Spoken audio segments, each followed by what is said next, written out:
Welcome to Let's Talk Health. Here we are today with Dr. Joel Fuhrman, who's zooming in from out on the west coast of the United States in San Diego. And many of you know Dr. Fuhrman from the work he's done over the decades in the plant-based field, but more importantly, he's been one of the pioneering leaders in helping people recover from major problems and major diseases in a very simple and pure way. And Dr. Fuhrman, how are you doing there? I'm doing great. So How are you doing? let's go back. How long ago did you start all of this? Well, I was in the world figure skating team, What? and my father, when it was overweight and sickly, so when I was a kid, 9 to 11 years old, he started reading Dr. Shelton's books, Oh, yes. and he wrote, and one of the books that turned him on to this was "You Don't Have to Be Sick" by Jack Duntrop. Oh, yes. The 1950s. Yeah. I was born in 53. So around 1960, my father changed his diet, lost weight, got healthier, and changed the way we ate. And I was reading the books and thought he was crazy at first.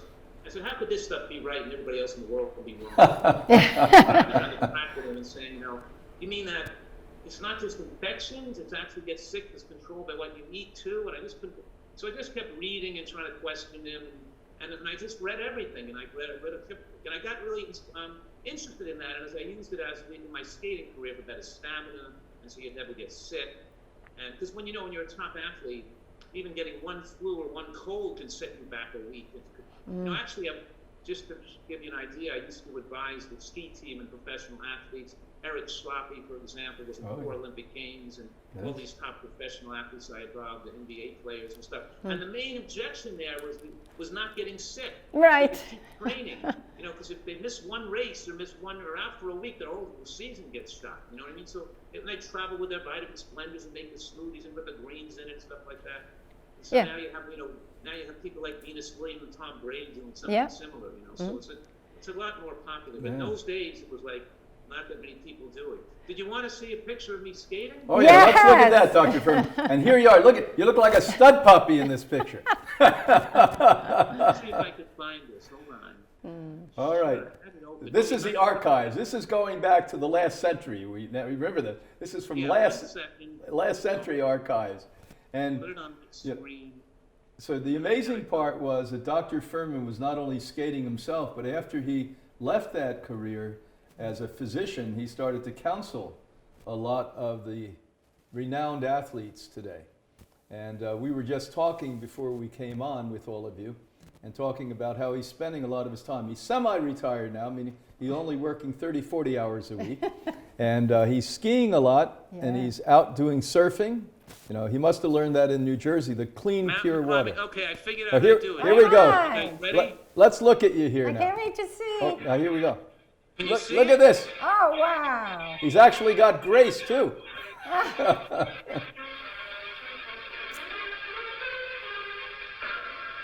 My God, look at that. Oh, my goodness. What a strength. Look at that head of hair you had. Yeah. This is amazing. Yeah. Boy, oh boy, you were really there. Who did you dance with? Yeah. Look at that. My Oh, gosh. beautiful. If I did that, I would die. Yeah.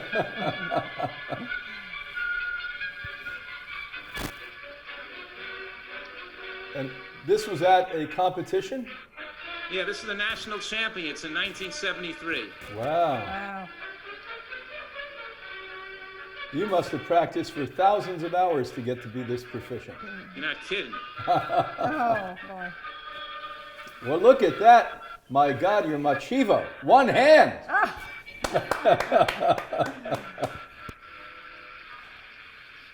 Oh, fantastic. This is unbelievable.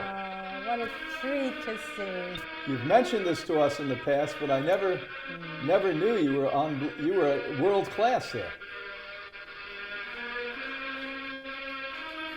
Look at that. And my sister was only 13 years old here. So that's your sister. That's your sister. You were how old at that point? She was 13. I was, I think, almost just turned 18 here. Wow. Wow. 17, 18 years old. So you must have been on skates from the time you were just babies.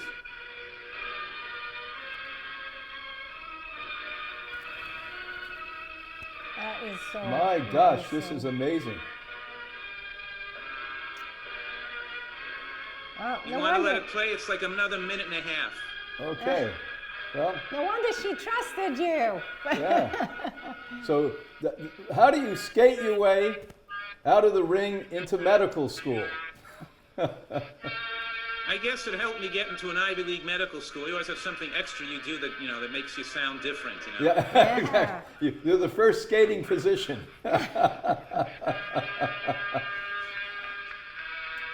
And so did you medal? Yeah, we came in second. Wow. Oh, In the- So you got the silver. you're fantastic. And it's unique that somebody actually skates with their sister. Yeah. That's fantastic. Well, that's what it could be better when you trust each other. Your parents must have 100%. been so proud. Oh,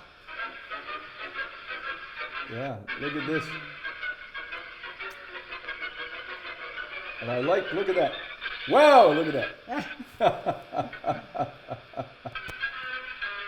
This is more than remarkable. This is something out of the history books. oh, here goes. Here it goes. Look at this one. Here it Whoa, goes. my God. Wow. My siblings wouldn't have trusted me with that. No. Your brothers, no. Look at this. Woohoo! My God. Look at it. He looks like Sylvester Stallone in that one. Yes.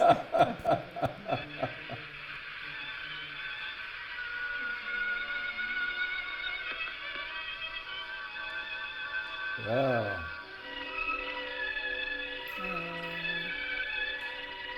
Now, when we come back from commercial, we're going to talk to everyone and talk to Dr. Fuhrman about how he actually started his youth by being an exceptional athlete and what he's been doing to help people, not only athletes, but people like you, stay healthy, recover, and stay young.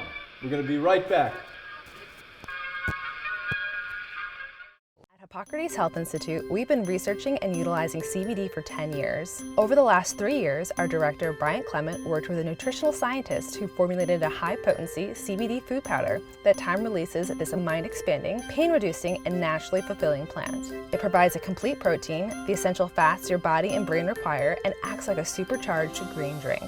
Your life will be enhanced by Life Give Body Mind CBD. Oh my God! Look My at God, that. look at This is the finale. Dr. Fuhrman. My God, Dr. Fuhrman. Boy, I have a different respect for you. We've just come back, and it's amazing to us what we've seen. You know, we always knew Dr. Fuhrman as a down-to-earth, good guy who was out there helping people prevent disease and aging and recover from disease. But now we know him as a superstar athlete. Dr. Fuhrman, I can't believe it. Oh my God! You made it look so amazing and yeah, easy. It looks so easy. I mean, I mean, it must be unbelievable that you Oh my can God. you still skate even closely to that level? No, of course not. I can't do the jumps and stuff like that. No. But I don't skate. I haven't kept it up enough. I can go to the rink and move around forwards and backwards fast and do some spins, but I don't want to chance any double or triple jumps, anything dangerous like that. And do your sisters still do the same? My sister still is on the ice a lot because she coaches skating and she's like part of her career. She still does that. So when you got into a plant-based diet, what was the first thing that got you into that? I mean, what did you stop eating first? I think my father would pack up lunches with fruit and sunflower seeds and carrots and stuff for me to take to school, and then I just cut back on meat, I think, and when we were young, we'd eat like macaroni and tuna fish casserole, I know. They were like our favorites. Yes.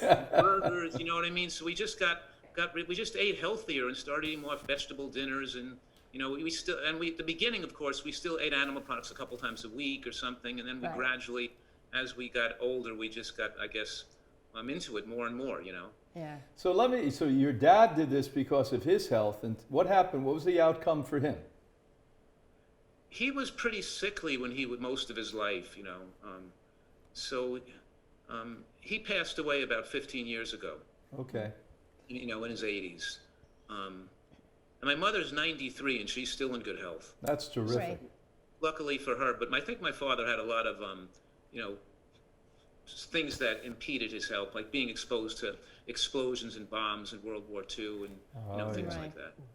Well, the amount of stress that you must go through in war, now we have a name for it. Back then we didn't have post-traumatic stress. Yeah. And I mean, you and I both know the emotional person has more of an effect on the biological person than anything else. Yeah, sure. Yes, I had post-traumatic stress syndrome too in a lot of my childhood as well. Why was When that? I used to be a golfer before I was a skater. Mm. I was practicing golf in my backyard, hitting balls into a net. And my sister, my skating partner, Gail, who you saw just compete with me when she was 4 years old, I didn't know she was in the backyard when I was playing, while I was hitting balls. And I hit her the golf club hit her in the head. Wow. Oh. Yeah. It opened up a gash in the side of her head with blood pouring out. Had to be rushed to the hospital, had to have surgery on her skull. And, you know, it was so traumatic for me. You know, that I didn't learn about that I had nightmares and upset at night and couldn't sleep and kept visualizing it in sadness, and I didn't realize it. So I had a lot of I should have had counseling or something, but I was just, you know, whatever it was, I had a lot of that. And when I went to medical school and I learned about post-traumatic stress syndrome, I said, that's just like me. That's what I went through for like all these 10 years after I put the golf club in my sister's head. You know what I mean? Yeah, and you were probably uniquely closer to your sister than other siblings would have been, because you not only bonded, your blood bonded, but you also bonded because of your personal interest in the same thing. Yeah. So. Well, she was only 4, and and then I quit golf at that point. Oh wow. And we kind of got into skating, and then she was 5 or 6. She skated, and we then became a skating team. Wow. Wow. What a story. I never told anybody that story before. Well, it's a good one. Post-traumatic stress, and I remembered it happened to me. I had that. Yeah, but people are talking about PTSD now so much more. A lot of the guests that comes here are realizing that that's what they have too, and how important it is to talk about it and get counseling. I mean, I just did a consultation 30 minutes ago with a woman who went to a physician. She had CAT scans, she had PET scans, she had x-rays, and all of them showed that her margins and her organs were perfectly clear. She showed a couple of little cysts in the breast. And the physician said to her yesterday, and put her in post-traumatic stress. She cried in my office for 20 minutes now. I had to hug her and calm down the whole circumstance. Said to her, we're not sure, you may have cancer, so I can't take this lump out on you, but you better go to this oncologist. So now the poor woman hasn't slept all night. So it doesn't take doing something as traumatic as hitting your sister in the head, which must have been unbelievably traumatic for an older brother of a sister, but the words that somebody says to you, the words that you hear even from somebody like a physician matter, don't they, Joel? Yes, and it made my problem worse because I kind of like, I think my father acted angry and didn't talk to me. You know, it's like I didn't get the counseling or the compassion, even though I was, you know, but that was definitely, you know, and it reminds me what you're talking about here, because the way the medical profession is and the way our system is set up, that people live with chronic fear of disease, getting mammograms and colonoscopies and going to doctors all the time for blood test checking and monitoring you and going for physicals. The whole thing is revolved around the idea that, number one, they can help you if they diagnose it early, which is not even true. But number two, it's keeping you chronically fearful, expecting something to happen, and that you need to constantly monitor yourself at every minute to make sure that to see what can be intervened, so you can intervene and do something to perhaps save you or take. And the whole thing is just, how should I say, lifespan shortening, and puts people under chronic stress. Right. When you live in a healthy manner, you free yourself up from the fear of disease and having to be testing yourself and getting to checkups. Exactly. I always say I don't go to doctors. I don't even go to myself. No, you have to talk to yourself sometimes. But, you know, we have one of our coworkers here in the studio as we record today. actually is pregnant. Yeah. And she goes to the doctor, and 2 or 3 months ago, Oh. they put the fear of God in her. Yeah. And then she's freaking out for many, many days. And then the doctor says, well, I was wrong. You know, so you could abort a child if this happens. And we all know the latest data and the science we have in this, you can think your way into disease. Yeah. So as you pointed out, we're sitting around our whole life from the time we're children, waiting for the big shoe to come down and squash us. And it's time not to have that. We're going to come back and we're going to talk about how to get that big shoe out of your life. We'll be right back. Want stronger immunity and powerful health? For 7 decades, Hippocrates Health Institute has been teaching people how to boost their immunity and take charge of their health as a pioneer of raw and living food, plant-based nutrition, and applied lifestyle medicine. Our clean and pristine 60-acre resort in West Palm Beach, Florida, is the backdrop for our team to foster people's transformation into an extraordinary existence. We are equipped with today's most relevant and powerful tools for boosting and recharging your immune system, including organic gourmet food, energy medicine, coaching and psychotherapy, elite fitness programs and fitness center, exceptional guidance, knowledge and education, organic salon therapy center, and recreational pools, spas, and saunas. Since mid-20th century, Hippocrates Health Institute has provided guests from people like you all the way to celebrities with the tools to embrace their ability to achieve outstanding health either by visiting the Institute or taking our online program. Come and join us at our renowned and historic tropical oasis. Unwind, de-stress, experience renewed energy, and take charge of your future with our scientifically validated lifestyle.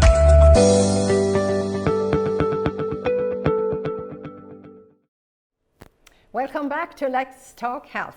Today we're with Dr. Joel Fuhrman. We had an incredible time watching him way back at the Nationals, the National Skating Competition, where he was coming in second with a silver medal with his sister.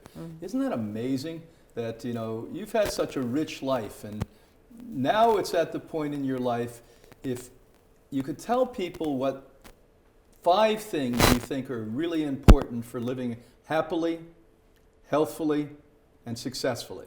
So let's go through that list of your Dr. Fuhrman 5, as we'll call them. Okay.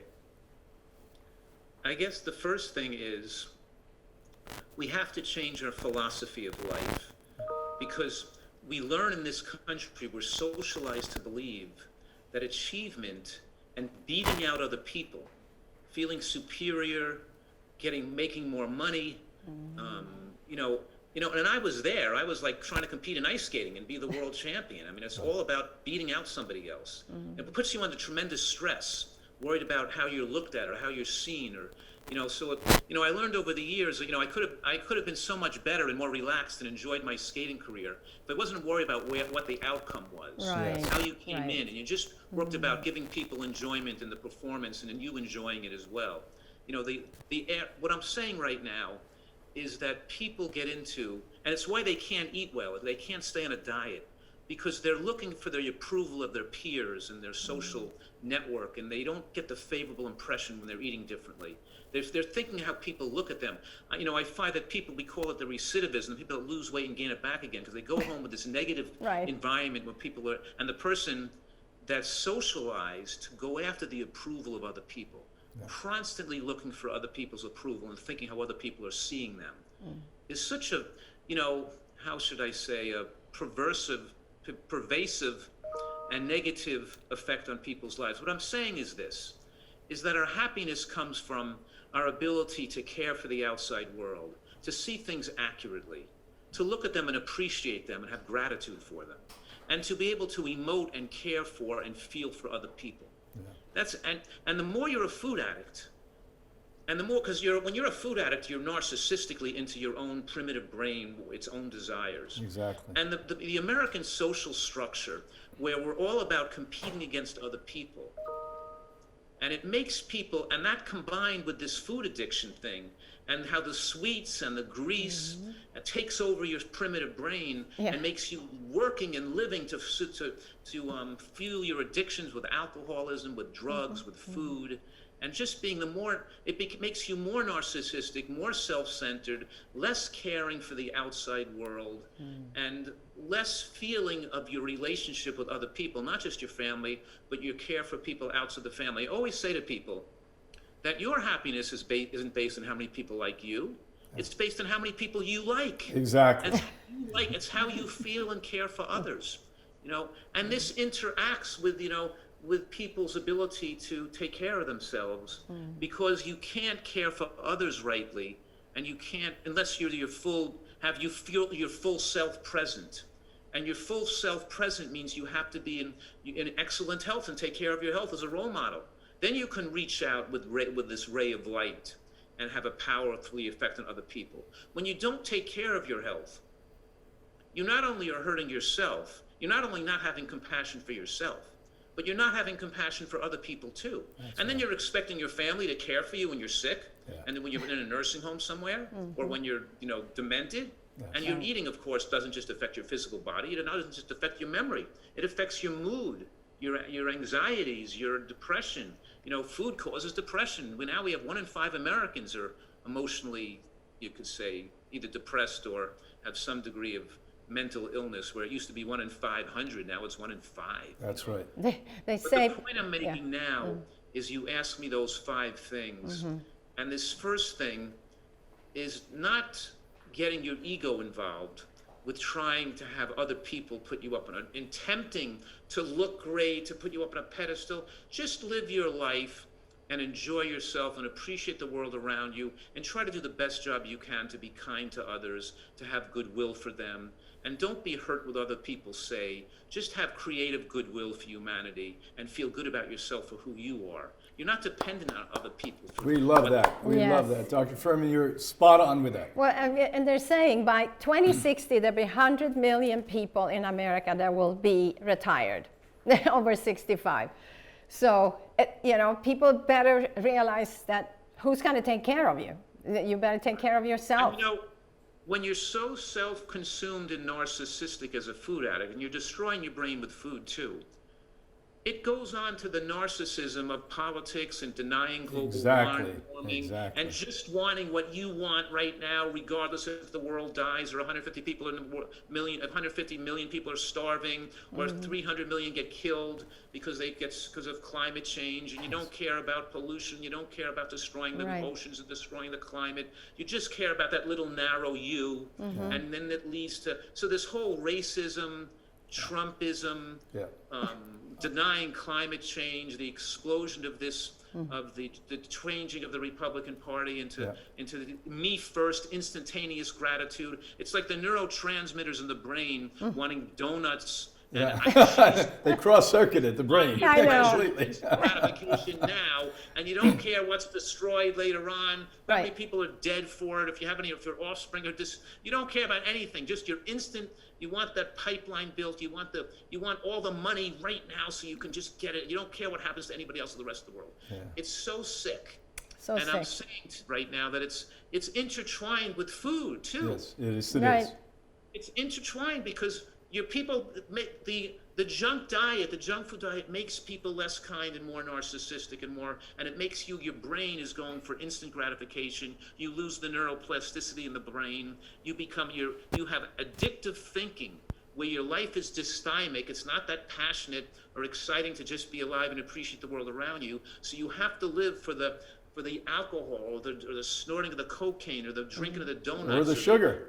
Burgers and the fries and the Big Macs, whatever it is you're doing. You live for those instant gratification and for what you can get right now for the moment, with no awareness of your long-term ripple effects of what your actions bring. Boy, oh boy, Dr. Fuhrman, you said it as you should say it, and as we agree with you 100%, by the way. So this has been one of the great interviews we've done on The Real Truth, and I can tell you something. When you speak honestly and purely from your heart, you help people. And we just so appreciate you and the work you're doing out there in San Diego. So how do people get a hold of you now? They get online and they look up Dr. Fuhrman? Yeah, drfuhrman.com. That's it. drfuhrman.com. Well, thank you so much. I And always have fun like you do. I have fun caring for people who are overweight and sickly, because you know the wonder, the beauty of helping a person transform their health. It's like, yeah, it's what a like- joy! Of What a joy! course. People say I work hard. I don't work at all. This is a No. joy.